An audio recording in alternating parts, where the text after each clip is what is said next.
ഇറാന്റെ ആണവ കേന്ദ്രങ്ങൾ തകർത്തതുകൊണ്ട് കാര്യമില്ല. ഇറാനിലേക്ക് ആണവായുധങ്ങൾ അല്ലെങ്കിൽ അതിന് വേണ്ട പദാർത്ഥങ്ങൾ, ഉൽപ്പന്നങ്ങളൊക്കെ എത്തുന്നത് അല്ലെങ്കിൽ അവ നിർമ്മിച്ചു കൊടുക്കുന്നത് ഉത്തര കൊറിയയാണ് എന്നൊക്കെയുള്ള ആരോപണങ്ങളാണ് യുഎസിന്റെ മുൻ സുരക്ഷാ ഉപദേഷ്ടാവായ ജോൺ ബോൾട്ടൺ കഴിഞ്ഞ ദിവസം ഒരു പത്രസമ്മേളനത്തിനിടെ ആരോപിച്ചത്. ഇത്തരത്തിൽ ഇറാന്റെ ആണവ കേന്ദ്രങ്ങൾ തകർത്തതുകൊണ്ട് കാര്യമില്ല എന്ന് അദ്ദേഹം ആരോപിക്കുന്നതിൽ എന്തെങ്കിലും വസ്തുതയുണ്ടോ? ഒപ്പം ഇറാനിലേക്കുള്ള ആണവായുധങ്ങൾക്ക് പിന്നിൽ ഉത്തര കൊറിയയാണെന്ന് പറയുന്നതിലും എന്തെങ്കിലും യാഥാർത്ഥ്യമുണ്ടോ, വസ്തുതയുണ്ടോ? രണ്ട് ചോദ്യങ്ങൾ സർ. വസ്തുതയുണ്ടോ എന്ന് ചോദിച്ചാല് ഈ പറയുന്ന ഇറാൻ എന്ന് പറയുന്ന രാജ്യത്ത് ആണവായുധം ഉണ്ടാകണം എന്ന് ആഗ്രഹിക്കുന്ന മൂന്ന് രാജ്യങ്ങളാണ്, അല്ലെങ്കിൽ ഉണ്ടായിക്കോട്ടെ എന്ന് ആഗ്രഹിക്കുന്ന മൂന്ന് രാജ്യങ്ങൾ. ഒന്ന് റഷ്യ, ഒന്ന് ചൈന, ഒരുപക്ഷെ ഉത്തര കൊറിയ. ഈ മൂന്ന് രാജ്യങ്ങളും അല്ലെങ്കിൽ ഈ രാജ്യവുമായിട്ട് വലിയൊരു ബന്ധമുണ്ട്. അപ്പൊ 1984 ചൈന അവിടെ ആണവ കേന്ദ്രങ്ങൾക്കകത്ത് വേണ്ട സംവിധാനങ്ങൾ ചെയ്തു കൊടുക്കുകയോ തുടങ്ങുന്നതിന് വേണ്ടിയുള്ള അല്ലെങ്കിൽ കേന്ദ്രം തുടങ്ങുന്നതിന് വേണ്ടി അതിന്റെ സംവിധാനം ഉണ്ടാക്കുന്നത്, ഭൂഗർഭ ഉണ്ടാക്കുന്നതിന് തുടങ്ങിക്കൊടുക്കുന്നത് അതാണ് ഉണ്ടായിരുന്നത്. അപ്പം പിന്നെ ആണവ റിയാക്ടറുകൾ ഈ പറയുന്നത് പോലെ റഷ്യയുടെ കെയർ ഓഫിൽ, റഷ്യ അവിടെ നേരിട്ട് ആണവായുധം ഉണ്ടാക്കുന്നതിന് വേണ്ടിയല്ല, ജനങ്ങളുടെ താല്പര്യത്തിന് ആണവോർജ്ജം ഉണ്ടാക്കുന്നതിന് വേണ്ടി റിയാക്ടറുകൾ റഷ്യയുടെ നേരിട്ട് അവിടെ നടത്തുന്നുണ്ട്. അപ്പൊ അതാണല്ലോ കഴിഞ്ഞ പ്രാവശ്യം അവരുടെ ഒരു റിയാക്ടർ അക്രമ സമയത്ത് അവരുടെ ഒരു റിയാക്ടർ ആക്രമിച്ചപ്പോൾ റഷ്യ പറഞ്ഞു, റഷ്യയുമായിട്ട് ചർച്ച വന്ന് പറഞ്ഞു, നമ്മളൊക്കെ ടോക്ക് ചെയ്യാം. റഷ്യ ഇസ്രായേലിനെ വിളിച്ച് പറഞ്ഞു, ഞങ്ങളുടെ ആണവ റിയാക്ടർ ഉണ്ട്, അത് ജനങ്ങൾക്ക് പ്രയോജനപ്രദമാകുന്ന കാര്യങ്ങൾ ഉണ്ടാക്കുന്നതിന് വേണ്ടി, അല്ലെങ്കിൽ ഊർജ്ജം ഉണ്ടാക്കുന്നതിന് വേണ്ടിയാണ് നേരത്തെ ആക്രമിക്കുന്നത്. അന്നേരം പറഞ്ഞു ഞങ്ങൾക്ക് അത് ആക്രമിക്കത്തില്ല. അതുപോലെ ഫോർദാൻ അല്ലെങ്കിൽ നെതാൻസ് എന്നൊക്കെ പറയുന്ന ആണവ കേന്ദ്രങ്ങൾ, 3 ആണവ നിലയങ്ങൾ ആക്രമിച്ചപ്പോൾ, അല്ലെങ്കിൽ ആണവ കേന്ദ്രങ്ങൾ ആക്രമിച്ചപ്പോൾ അന്നും റഷ്യ പറഞ്ഞു ഞങ്ങളുടെ 100ഓളം ശാസ്ത്രജ്ഞന്മാരുണ്ട്, അവർക്ക് അതൊന്നും പറ്റരുത്, അവരെ മാറ്റി നിർത്തിയിട്ടാണ് ചെയ്തത്. ഇപ്പോഴും ആ റഷ്യയുടെ 100 കണക്കിന് അല്ലെങ്കിൽ കണക്കിന് ശാസ്ത്രജ്ഞന്മാർ ഇവരുടെ ആണവ നിലയത്തിൽ വർക്ക് ചെയ്യുന്നുണ്ട്, അല്ലെങ്കിൽ അവരാണ് അതിന് വേണ്ട കാര്യങ്ങൾ അവിടെ ചെയ്യുന്നത് എന്നുള്ള കാര്യം ലോകത്തെല്ലാവർക്കും അറിയാം, ഈ പറയുന്ന ഇസ്രായേലിനും ഒക്കെ അറിയാം.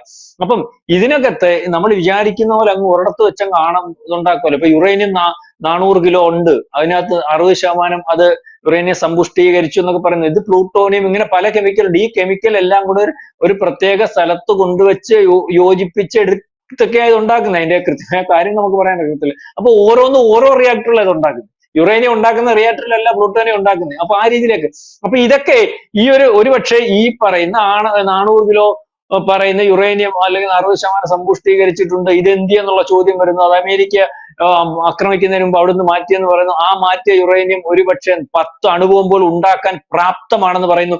അത് ഒരുപക്ഷെ ഉത്തര കൊറിയയിലേക്ക് പോകുന്നു പറയുന്നു. ഒന്നും വ്യക്തതയില്ല, ഊഹങ്ങളാണ്, അല്ലെങ്കിൽ ഊഹാപോഹങ്ങളാണ്, വ്യക്തമായ വാർത്തകളില്ല. പക്ഷെ ഈ പറയുന്നത് പോലെ ഈ ജോൺ ബോൾട്ടൺ എന്ന് പറയുന്ന മുൻ ഈ സുരക്ഷാ ഉദ്യോഗസ്ഥൻ, അല്ലെങ്കിൽ അദ്ദേഹം പറഞ്ഞത്, അത് പത്രസമ്മേളനത്തിൽ പറഞ്ഞത്, പറയുന്ന കിം ജോങ് ഉൻ അല്ലെങ്കിൽ ഉത്തര കൊറിയയിലെ മലനിരകളിൽ ആണവായുധം ഉണ്ടാക്കാൻ പ്രാപ്തമായിട്ടുള്ള സൗകര്യം ഇറാന്റെ ആണവായുധങ്ങൾ നിർമ്മിക്കുന്നതിന് വേണ്ടി ഇവർ തമ്മിൽ ധാരണയിലെത്തിയിട്ടുണ്ട്. ഇവർ തമ്മിൽ ധാരണയിലൊക്കെ ഉണ്ട് അതിനകത്ത് ഉണ്ടാക്കുന്നത്. പക്ഷെ പിന്നെ അവരെ ഒന്നും ചെയ്യാനൊക്കത്തില്ല. അവിടെ ചെന്ന് ഈ പറയുന്ന ബോർഡറിൽ ചെന്ന് ദക്ഷിണ കൊറിയയിൽ ചെന്ന് നിന്നിട്ട് ഉത്തര കൊറിയ കിം ജോങ് ഉന്റെ അടുത്ത് ട്രംപ് പറഞ്ഞില്ല, ചേട്ടാ ഞാനൊന്ന് വന്നോട്ടെ എന്ന് കൈ കൊടുത്ത് പോകുന്നില്ല. അവന്മാർക്ക് ഈ ലോകക്രമത്തിൽ നിൽക്കുന്ന രാജ്യമൊന്നുമല്ല. ഇപ്പൊ ഇറാനെ കയറി ആക്രമിച്ചു, അവിടെ കയറി ആക്രമിക്കുകയാണെങ്കിൽ അവൻ ബാലിസ്റ്റിക് മിസൈൽ വെച്ചിട്ടുണ്ട്, അത് ഈ ട്രംപിന്റെ അണ്ണാക്കി കൊണ്ടും. അവന്മാരെന്ന് പറയാൻ നമ്മൾ പറയത്തില്ലേ, ഈ വാറ്റിയാരെ കച്ചവടക്കാരന്റെ പോലെ ഊമിക്കാൻ പറ്റുന്ന ഒരു രാജ്യം, ഒന്നും ലീഗലല്ല. ഈ പറയുന്ന കള്ളനോട്ട് അടിച്ചു കൊടുക്കും. കള്ളനോട്ട് എന്ന് പറഞ്ഞാൽ അമേരിക്കൻ ഡോളർ അടിച്ച് ഉമാർ അമേരിക്ക കൊണ്ട് കൊടുക്കും. അവരുടെ പണി ഇതൊക്കെയാ. അതുപോലെ വ്യാജ ബാങ്കുകളുണ്ട്. അപ്പൊ ഇത്തരത്തിൽ അതുപോലെ എല്ലാം, അതുപോലെ എണ്ണ കള്ളക്കടത്തിന് ലൈസൻസ് ഇല്ലാത്ത കപ്പലുകളുണ്ട്. അല്ലാതെ എല്ലാ സെക്കൻഡ് നമ്പർ പരിപാടി നടത്തുന്നവന്മാരെ കിം ജോങ് ആ രാജ്യത്ത് എന്ന് വല്ലതും പറയാനൊക്കെ എല്ലാം ബാൻ ഏർപ്പെടുത്തിയിട്ടേക്കോ.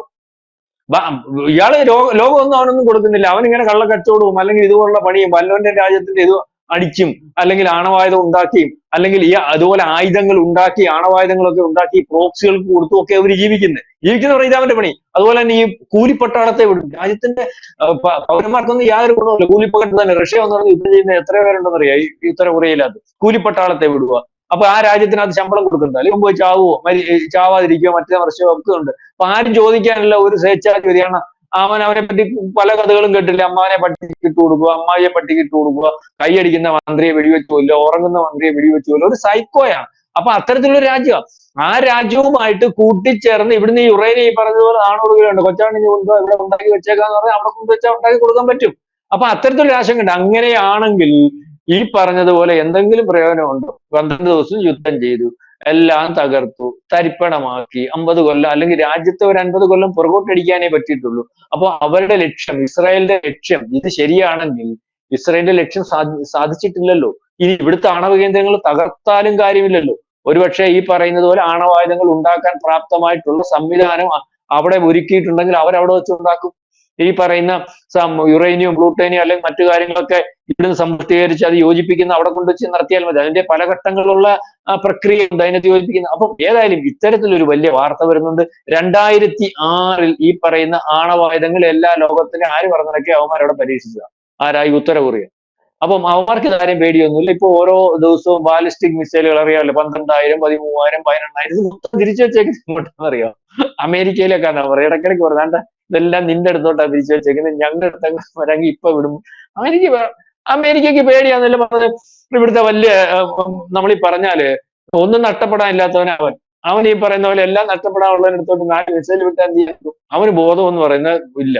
അപ്പൊ അമേരിക്കക്ക് പേടിച്ചല്ലേ വെക്കും 4 മിസൈൽ ചെന്നാല്. അപ്പം പിന്നെ രണ്ടാമത് നമ്മൾ വിചാരിക്കണം, അമേരിക്ക ഇത് നേരെ കൂട്ടി പറഞ്ഞിരിക്കുന്നതാണ്. ശരിയായിരിക്കാം. പിന്നെ അമേരിക്ക ഒരു കണ്ണ് വെച്ചിട്ടുണ്ട്. നമ്മൾ ഈ പറഞ്ഞ നേരത്തെ നാടകം കളിച്ചതുപോലെ ഇവനെ കൈകാര്യം ചെയ്യുന്നതിന് വേണ്ടി എല്ലാവരും കൂടെ ഒന്ന് ഇറങ്ങണം. ഇവൻ ഈ പറഞ്ഞ ആണവായുധങ്ങൾ ഇപ്പൊ തന്നെ 50 അവന്റെ കയ്യിലുണ്ട്. ഇറാനുമായിട്ട് ഒരുക്കി ഇതുപോലെ കാര്യങ്ങൾ തീരുമാനമാക്കിയാൽ ലോകത്തിന്റെ രക്ഷയില്ല. അപ്പൊ എല്ലാം കൂടെ വളഞ്ഞു വെച്ച് ഇവനെ കൈകാര്യം ചെയ്യണം. അതിനുള്ള ഒരു ഒരു ഒരു ഒരു നാടകമോ ഒരുക്കമോ ഒക്കെ ആണോ എന്ന് ഇന്നത്തെ ഇസ്രയേലിന്റെ വാർത്തയ്ക്ക് ശേഷം നമുക്ക് ആ രീതിയിലും ചിന്തിക്കേണ്ടി വരണം. ട്രംപും ഈ പറഞ്ഞ നെതന്യാഹു കൂടെ കളിച്ച നാടകങ്ങളും അല്ലെങ്കിൽ എനിക്ക് ഇതിനകത്തൊന്നും പങ്കില്ലെന്ന് പറഞ്ഞതും അവിടെ കൊണ്ട് ബോംബിട്ടതും അതിനുശേഷം ഒത്തുതീർപ്പ് നാടകവും ഇതെല്ലാം ഞങ്ങൾ കളിച്ചതാണ്, ഖമീനിയെ ഞങ്ങൾ കൊല്ലുമെന്നൊക്കെ പറയുന്ന പ്രസ്താവന ഇറക്കിയിട്ടുണ്ട്. അത് ട്രംപിനിട്ട് തിരിച്ചൊരു കളിയും കൂടെ, ട്രംപിനെ ലോകത്ത് വിശ്വസിക്കേണ്ട എന്ന് പറയുന്ന ഒരു കളിയും കൂടെ ഉണ്ട്. അല്ലെങ്കിൽ ഇത്തരത്തിൽ കളിച്ചതാണ്, അല്ലെങ്കിൽ GCC രാജ്യങ്ങളെ വരെ പറ്റിച്ചു ട്രംപ്, അവരോട് പറഞ്ഞത് പോലും സത്യമല്ല എന്ന് പറയുമ്പോൾ നാളെ കാലത്തെ ട്രംപിനെ ആരും വിശ്വസിക്കുന്ന ഒരവസ്ഥയിൽ ട്രംപിനിട്ട് ഒരു അടിയും കൂടെ അതിന്റെ കൂടെ ഉണ്ടോ നമ്മൾ സംശയിക്കേണ്ടിയിരിക്കുന്നു. പക്ഷെ പറഞ്ഞ കാര്യം സത്യമാണ്. അവരിതെല്ലാം കൃത്യമായിട്ടാണ് ഓപ്പറേറ്റ് ചെയ്തിരുന്നത്. അവരുടെ ടാർഗറ്റുകൾ അവർ കംപ്ലീറ്റ് ചെയ്ത് യുദ്ധം മുന്നോട്ട് പോയി. പക്ഷെ ഈ പറഞ്ഞ കാര്യം ശരിയാണെങ്കിൽ ആണവായുധം നിർമ്മിക്കുന്ന കാര്യത്തിൽ പരാജയപ്പെടുത്താൻ ഇറാനെ സാധിച്ചിട്ടുണ്ടോ എന്നുള്ള ഒരു ചോദ്യചിഹ്നം ഇവിടെ വരികയാണ്. അതൊക്കെ നാളെ കാലത്തെ വീണ്ടും വാർത്തകൾ വന്ന് വ്യക്തത വരേണ്ടതായിട്ടുണ്ട്. ഇപ്പോഴത്തെ അവസ്ഥയിൽ ഇത് ഈ യുദ്ധം ഒരു ഈ വാർത്ത ശരിയാണെങ്കിൽ ഈ യുദ്ധം കൊണ്ട് ഒരു പ്രയോജനവും അല്ലെങ്കിൽ ലക്ഷ്യസ്ഥാനത്ത് എത്തിയിട്ടില്ല എന്ന് വേണം വിചാരിക്കാൻ. അതാണ് ഇസ്രയേൽ വിചാരിച്ച കാര്യം ഇറാനിൽ നടപ്പിലാക്കാൻ ഇസ്രയേലിന് സാധിച്ചിട്ടില്ല. അതല്ലെങ്കിൽ അമേരിക്ക പറയുന്നത് പോലെ ആണവ കേന്ദ്രം തകർത്തു എന്നാണെങ്കിൽ അമേരിക്കയുടെ മുൻ ഉപദേഷ്ടാവ് ജോൺ ബോൾട്ടൺ പറയുന്നു ആണവ കേന്ദ്രങ്ങൾ തകർത്തതുകൊണ്ട് കാര്യമില്ല, കൃത്യമായി അത് എത്തുന്നത് ഉത്തര കൊറിയയിൽ നിന്നാണെന്ന്. ഇത്തരത്തിൽ ഉത്തര കൊറിയയിൽ നിന്ന് ഇറാൻ ഇങ്ങനെ ഒരു സഹായം ലഭിക്കുന്നുണ്ടെങ്കിൽ വീണ്ടും എന്തായാലും ഇറാൻ ഇത് തന്നെ തുടരാനാണ് സാധ്യത എന്നതും അദ്ദേഹം ചൂണ്ടിക്കാണിക്കുന്നുണ്ട്. വ്യക്തമാണ്. താങ്ക് യു പ്രശംസ.